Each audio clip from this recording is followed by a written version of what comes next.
Hi, I want to talk about one very efficient way of recording audio, creating audio that can be shared by a web link or quite easily downloaded as an MP3 for saving and future-proofing use.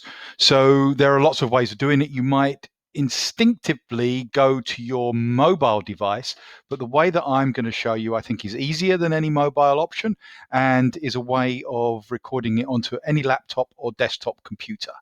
And the way to do that is to do a quick search for a tool called Vocaroo. And when you go into Vocaroo, you will see this interface here. You might get a pop-up saying allow access to mic. By the way, I'm using a mic because it gives you a much better audio quality than the built-in microphone in your device. This headset cost me about 15 quid. And I think it really is worth the investment, particularly if you don't have to pay and your employer will pay for it as well. Get a better one in that case. And the way to use this tool is as follows. I click record and I am now recording. That's pretty much it, actually. It's hitting the red button in the middle of the screen. And everything that I'm now saying is being recorded onto the Vocaroo servers. So just remember that for the moment and think about what that means. You are recording something that's going to be stored outside of your institution, so in the cloud. So no names, no student names, no institution names, no actual identifiers, as a kind of recommended approach to anything that you put out there in the cloud. And that applies to everything. But so that's just a little bit of an extra piece of advice, I suppose. You will see that I can pause and think about what I'm going to say next and restart and carry on, and that recording will continue. If I click stop, I've now got an option to listen back to it here or re-record it. I can see that it's 45 seconds long. I click play, and that is now playing that back to me in my headset. If I want to share it, I've got a link, but bear in mind that that link isn't forever. It will eventually be overwritten.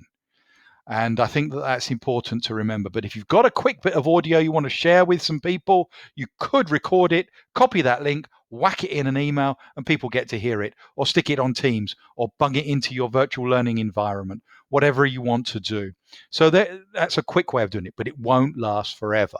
You could also share it via social media, or try the QR code. Stop the video now, scan the screen with your QR scanner if you've got one on your mobile device, and listen to the audio that I've just recorded just to see how that works. If you want to record audio that's going to last for a lot longer, say you've got a podcasting site, for example, this is one way of recording the audio. You would click download and notice at the bottom of my screen, I use a Mac, so it appears at the bottom of my screen. It might appear up here.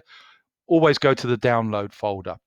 What I do with that is I have a folder ready for such things. This one is called folder for audio, and I'm going to drag that in there.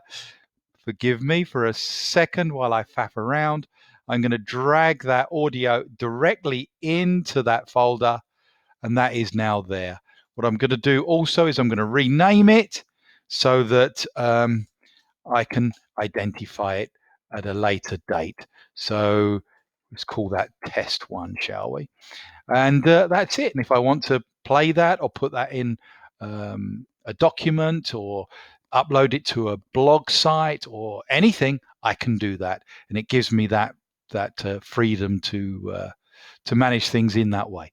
So that's Vocaroo. Hope you find that useful. There are a million ways of doing things like audio recording. This, for me, is the simplest on a laptop or desktop computer.